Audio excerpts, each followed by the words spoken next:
Action! Hey guys, welcome to Bentley's TV, and on the couch with me today is DJ Stakz, the International Club King. Now, tell me a little bit about yourself that everybody else knows, because you're the famous DJ worldwide. A little bit about myself. DJ Stakz, born and raised in Brooklyn, New York City.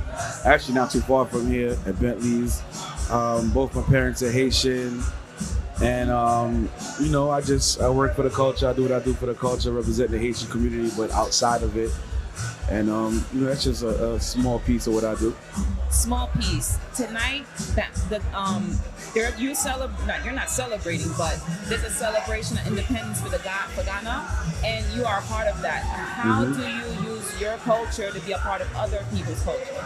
I mean, to me, music is music. Music is love. Music is a language. So, I have a lot of African friends, Ghanaian friends. One of my close friends is actually Ghanaian.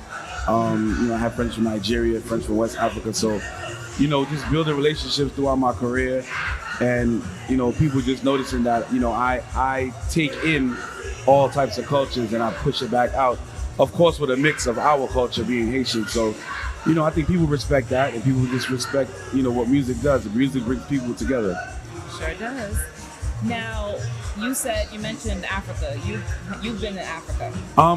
Actually, I've been to Africa, for like a wedding and things like that, but not for like major events until this year. I'm actually scheduled for African dates, or dates in Africa. I'm sorry. So stay tuned. We have some dates in Africa. Yeah, definitely. Is it going to be your event or? In December it's going to be my event, and possibly in October. In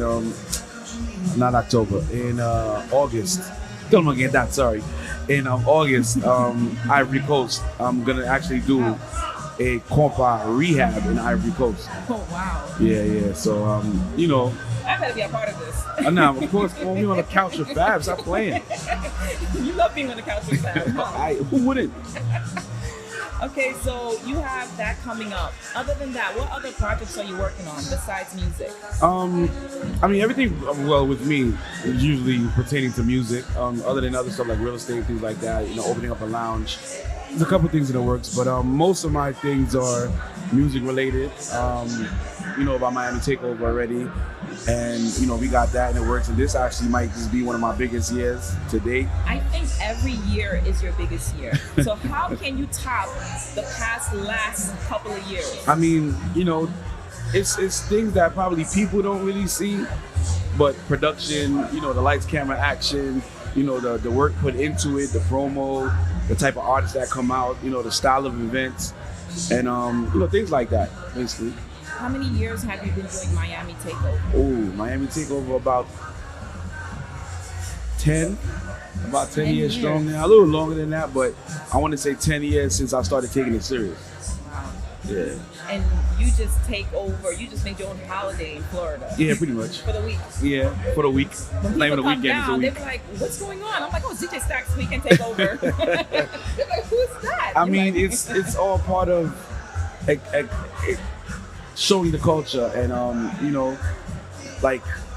showcasing the culture to other nations. So it's Haitian Flag Day weekend, but I always wanted to make it bigger than that, because what I realized with a lot of cultures is that people grasp certain things, but if you don't go out and put it in their face and show it to them and promote it to them, some might be a little bit resistant to come to your platform situation or whatever. So I feel like it's Haitian Flag Day weekend, but us as young Haitian Americans, we don't just listen to compa. And we go to schools and we meet all types of other people, and our social class is just so different. So I feel like I wanted to do something different, where bring some fun, bring something other than a ball to our younger Haitians, and it worked. And you don't just have Haitian people that come; you have people from all over. Yeah, it's actually crazy, because like with the stats and everything I've been doing, it's actually like a 60-40 now, like a 60% Haitians. I'll give it 70, but then it's like 30% Trinidadians, Guyanese, Bajans, Jamaicans, Africans. Like, it's so broad now. It's beautiful because they're embracing our culture at the same time. You know what I'm saying? So it's a dope thing. Are you gonna have like a Stakz takeover anytime soon in Cali or any other state? Yeah, I did it in Atlanta during the quarantine. That worked out. It wasn't to what Miami is, because Miami took years to build. But I definitely plan on moving around, especially the beach party. Like the beach party to me is like, that's my Coachella, that's my Rolling Loud, that's my Ultra Music Festival. So I do plan on building that to where you'll get that in Miami and ATL, in other places, other countries. Like for example, this year I'm going to Australia. I'm going to Brussels, Belgium.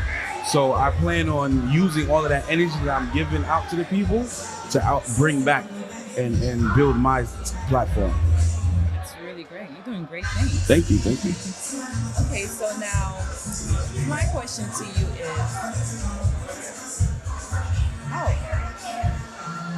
thirsty?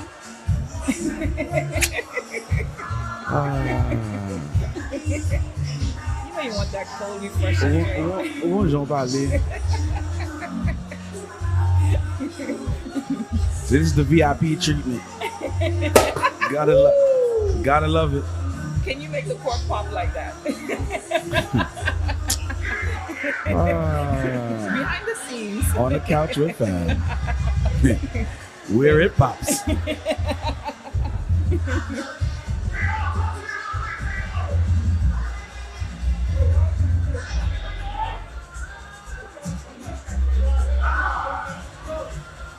Thank you. Well, I got a toast to you for a great night, being on the couch with me, and being the International Club King. Thank you very much. All right.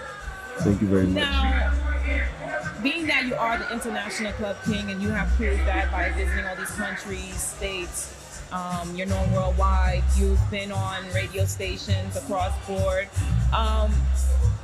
you have something called High Profile Music Group. Mm-hmm. Tell me a little bit about that. So, High Profile Music Group, which is HPMG, most people can't see, but the HP on my arm. That to me is something I started back in like 2000. It started as just me, and then eventually had other people added to it, DJs, things of that nature, photographers, videographers. We built the whole team, so it's a team. And what I want to do with it, the big picture of it is to become like a label. Like, for example, one of my mentors or somebody I look up to is like a DJ Khaled, who has We the Best. So, you build a team around you that supports what you do as that main person, and you do what you do, whether it's for the culture, whatever the case may be. But that's what HPMG is. HPMG, I plan on putting out music. I put out music actually, but I plan on putting out more music, international music. I'm working on a lot of things for this year. And God willing, everything will, come to fruition, and people will see that it's not just me DJing and, shutting down clubs. That's cool. Like, I feel like, I have a dope repertoire. Like Stakz, yeah, he's gonna play good music, he's gonna shut it down. But I feel like there's more to it than that. So that's what HPMG is. HPMG is like a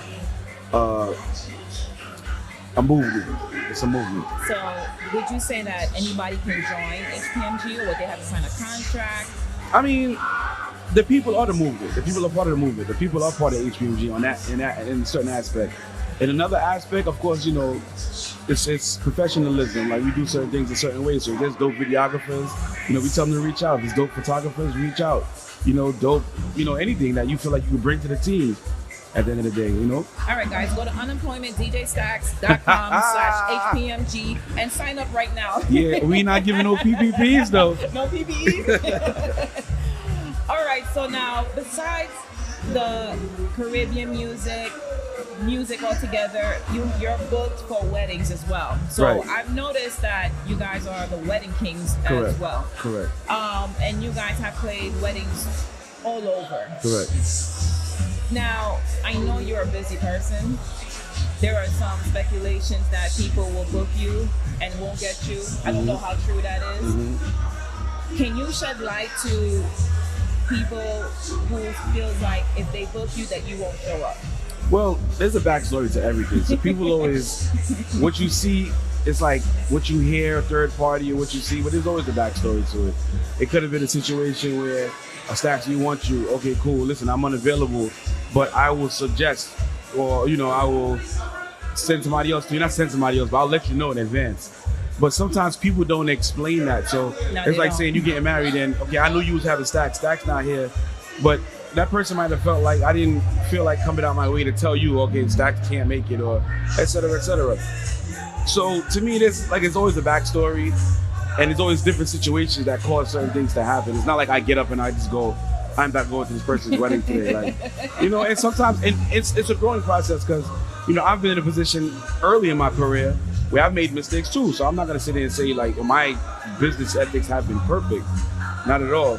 But I've learned from certain mistakes too. You know, like I used to be by myself completely. So I've done double bookings. Like I've done that before. Like I think everybody has done that. You know what I mean? Like, I've seen you at one party and then I left and went to somewhere else and I seen you again. Well, no, that's different. In club scene, yeah, like club scene, like I used to do like 2-3 parties a night. But let's say for example, you're doing 2-3 parties a night, you're killing yourself, charging $400-500, where you get to a certain space where I could charge $1,500, $2,000 and stay in one place. So that's part of growth. But when it comes to like weddings and private events, I mean, I've done that before in the past. Like if I say I didn't, I'd be lying. Like I've done double bookings where I forgot and, you know, I put something in the calendar and I forgot something else. But then now I have management. Now I have, you know, a manager, and that's what my manager does. You know, she makes sure like Stakz is always on point. Like, listen, I'm putting this in the books. This contract came through. Because somebody too, also, there's been situations where Stakz, I need you for a wedding. All right, cool, let's get the paperwork done. And your paperwork wasn't on time, or to me, it's business at the end of the day.